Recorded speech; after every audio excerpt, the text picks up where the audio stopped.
Hello, everyone, and welcome back to Oxford 4000 Essential English Words, episode 48. I'm your host, Emma.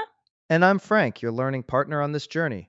How are you doing today, Emma? You look like you're ready to conquer the world. I'm feeling great, Frank. Just had my morning coffee and I'm buzzing with energy. It's a perfect day to learn some new words. I couldn't agree more. My brain is switched on and ready to go. So, what's on the menu for today? An excellent question. Today, we are going to explore a very interesting list textbook: corner, your, radiate, leadership, curve, drink, slender, genuine, and revision.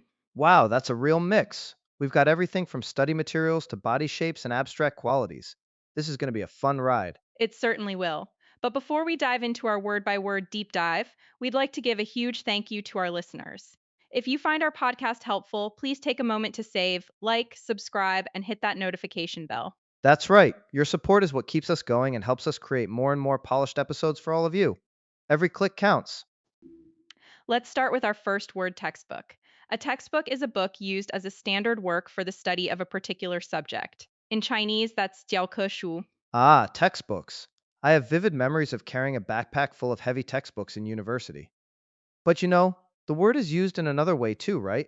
Like when something is a perfect example. Exactly. We often use it metaphorically. For instance, you could say, the way the team handled that crisis was a textbook example of good management. So, a sentence for the literal meaning could be, please open your history textbook to chapter 5. Perfect. And for the metaphorical use, we could say, his failure to prepare for the meeting was a textbook mistake. It implies it's a classic, common error that people should learn from. Got it. It's a very useful word that has clearly moved beyond the classroom. Speaking of classrooms, they always have corners. Our next word is corner. A great transition, Frank. Yes, corner, a place or angle where two or more sides or edges meet. The Chinese would be 角落. I love finding a quiet corner in a cafe to read. But there are also some interesting idioms with this word. For example, what does it mean if success is just around the corner? That's a very common one. It means that success is very near, it's coming soon. We also have the phrase to cut corners, which means to do something in the easiest, cheapest, or fastest way, often by sacrificing quality. That's not a good thing then. So, for some example sentences, the kids were hiding in the corner of the room during the game. A simple, clear example. And another one: don't cut corners on this project. We need it to be perfect. Right, no cutting corners when it comes to learning English. Now, the next word is a simple but very important one your. It is. Your is a possessive pronoun. It means belonging to or associated with the person or people that the speaker is addressing. In Chinese, it's neither. This one seems straightforward, but I've seen many learners confuse your with your. Your is a contraction of you are. They sound the same, which can be tricky. An excellent point. It's a common mistake. Just remember that your shows possession. For example, is this your jacket? Or I really appreciate your help. And for your, you could say, you're a great friend. See? It means you are a great friend. The difference is all in the spelling. Precisely. Let's move on to a more vibrant word: radiate. To radiate means to emit energy, especially light or heat, in the form of rays or waves, or it can mean to show a strong feeling or quality. The core meaning in Chinese is senfa. So a stove can radiate heat, but a person can radiate confidence? You've got it. It works for both literal energy and figurative qualities. A person who is very happy might be described as radiating joy. I like that. Let's try some sentences. The sun radiates light and warmth, which is essential for life on Earth. A very scientific and accurate sentence. And for the figurative sense, the new CEO radiates authority and determination. That word, authority, leads us nicely to our next one leadership. This is a quality I really admire in people. Me too. Leadership is the action of leading a group of people or an organization, or the ability to do this. In Chinese, we say 领导力. I think good leadership is not just about giving orders, it's about inspiring people, right? Absolutely. It involves vision, communication, and empathy. There are many different styles of leadership, but the best leaders often share those core traits. We can say, she demonstrated excellent leadership during the project. Or, effective leadership is crucial for the company's growth. It's a noun that describes a very powerful and necessary skill in almost any field. Well said. Now let's bend our minds around the next word: curve. A curve is a line or outline which gradually deviates from being straight for some or all of its length. The Chinese is 曲线. Like a curve in the road.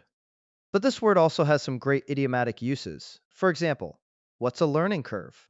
The learning curve describes how difficult it is to learn something. A steep learning curve means something is hard to learn quickly. Another fun one is to throw someone a curveball, which means to surprise someone with something unexpected or difficult to deal with. Ah, life loves to throw us curveballs for our sentences. The car slowed down to navigate the sharp curve in the mountain road. Good. And for the idiom, the new software has a steep learning curve, but it's very powerful once you understand it. All this talk is making me thirsty. Is our next word by any chance drink? What a coincidence it is. Drink. As a verb, it means to take a liquid into the mouth and swallow. As a noun, it means a liquid for drinking. The Chinese can be he for the verb and yin liao for the noun. So I can say, I need to drink more water. And I can also ask, would you like a drink? In the second sentence, drink is a noun. Exactly right, it's versatile. We can also talk about soft drinks, like soda, versus alcoholic drinks. The context is very important. Let's make two sentences then. For the verb, it's important to drink at least 8 glasses of water a day. A healthy tip. And for the noun, after a long week, he just wanted a quiet drink at home. Sounds relaxing. Now for our next word slender. Yes, slender. It's an adjective meaning gracefully thin. In Chinese, you could say 苗条的 or 细长的. How is it different from thin or slim? My sense is that slender has a more positive and elegant connotation. That's a very sharp observation. Thin can sometimes be neutral or even negative, implying someone is underweight. Slim is generally positive. Slender is similar to slim, but it often emphasizes grace and length, like slender fingers or the slender trunk of a young tree. That makes sense. So for a sentence, the ballerina was known for her slender and graceful build. A perfect image. Another one could be she wore a simple, slender silver chain around her neck. It really paints a picture of elegance. Speaking of elegance, I think there's an elegance in things that are real and not fake. That brings us to genuine. A beautiful transition, Frank. Genuine means truly what something is said to be authentic. Or for a person, it means sincere and honest. The Chinese is 真正的 or 真诚的. So you can have a genuine leather jacket, which is not fake, and you can have a genuine apology, which is not forced. Precisely. It's about authenticity, whether in an object or an emotion. For example, experts confirmed the painting was a genuine Picasso. That would be worth a lot of money. And for the emotional meaning, she has a genuine desire to help others. And that's a quality we should all aspire to. Now, for our final word of the day, revision. Ah, revision, the best friend and worst enemy of every student and writer. Ha, indeed. Revision is the action of revising, or a revised edition or form of something. In Chinese, it's 修订 for making changes to a text, or 复习 when it means reviewing for a test. So I can do revision for my exam, and a writer can submit a revision of their manuscript. Two different contexts for the same word. You've got it. The core idea is reviewing and improving. Let's make our sentences. The final revision of the report is due on Friday. That sounds like a stressful deadline. And for the study context, I need to spend the whole weekend on revision if I want to pass my chemistry exam. Good luck with that imaginary exam, Frank. And that's our 10 words. Before we move on, a quick reminder to save this episode's word list. And don't forget to subscribe and hit the bell to get notified for our next set of 10 words. Now let's see how these words play together. It's time for our scenario dialogue. Today, Frank and I will be playing two colleagues, a junior designer and a senior designer, discussing a new company logo in their office. I'll be the junior designer, a bit stuck. You can be the wise senior designer, Emma. Let's begin. Sounds good. Emma, could I get your opinion on this? I'm really struggling with the main curve of this new logo design. Of course, Frank. Let me just grab a drink of water. All right, let's have a look. I want the font to look slender and modern, but it just feels a bit weak. It doesn't have the impact I'm looking for. I see what you mean. This is a textbook problem, actually. You're focusing too much on a single element. Your leadership on a design project means guiding all the pieces to work together in harmony. So I should take a step back and see the bigger picture? Exactly. A great design must radiate confidence. Why don't you go to that quiet corner over there, take a fresh piece of paper, and just sketch freely for a while? Don't even think about the final version. That's a good idea. Thanks for the advice, Emma. Your input is always a genuine help. Anytime. Remember, the entire creative process is about revision. The first draft is almost never the final one. You're right. More revision it is then. I'll get back to it. And scene. How did you feel about that, Frank? It felt very natural. We managed to get all 10 words in there. I think radiate confidence and textbook problem were used quite nicely. I agree. And it shows how these words can be used in a professional, everyday work conversation. Now, are you ready to test our listeners? I am. It's time for our Chinese to English practice segment. I'm going to give you a sentence in Chinese that uses some of the words we learned today. Your job, dear listeners, is to translate it into English. I'll count down from 5, then we'll share our versions. The pressure is on.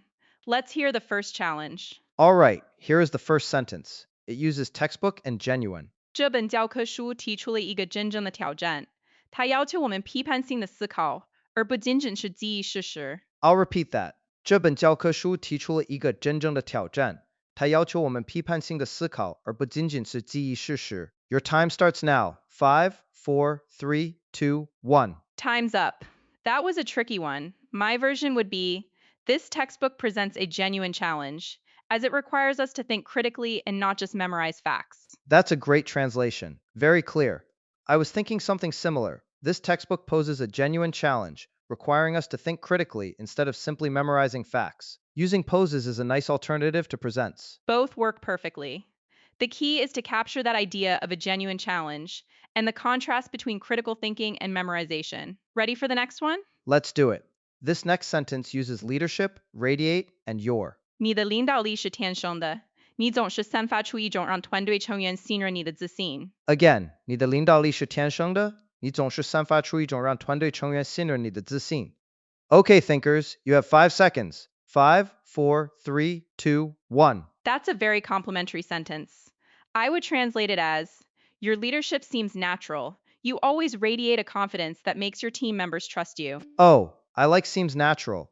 I wrote, you have a natural leadership ability, you always radiate the kind of confidence that earns the trust of your team. A bit longer, but the same core idea. Both translations effectively convey that innate leadership quality and the connection between radiating confidence and earning trust. Fantastic.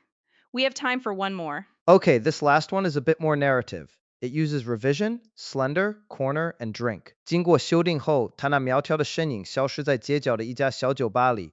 他只想喝一杯来忘掉烦恼。One more time. 经过修订后，他那苗条的身影消失在街角的一家小酒吧里。他只想喝一杯来忘掉烦恼。Your final countdown starts now. 5, 4, 3, 2, 1. What a dramatic sentence. My take is after the revision, her slender figure disappeared into a little bar on the corner. She just wanted to get a drink, to forget her troubles. That's beautiful and very direct. I went with something slightly different. After making the revision, her slender form vanished into a small bar on the corner, wanting only to have a drink and forget her worries. Both versions capture the mood perfectly. It's a great example of how you can translate the same idea with slightly different wording. Excellent job, everyone. That was a fantastic session, Emma. We covered so much ground. We did. And we hope you all at home have a better grasp of today's 10 words. Before we say goodbye, here's a little sneak peek of the vocabulary for our next episode. We'll be covering residence, trivial, revolutionary, perform, shirt, require, beautiful, habitat, guideline, and holy. Ooh, another exciting list. We can't wait to explore those with you. Don't forget to like, subscribe, and share this episode if you enjoyed it. Your support helps us more than you know. It truly does. Thank you for joining us today on Oxford 4000 Essential English Words. Keep practicing, stay curious, and we'll talk to you next time. Bye, everyone.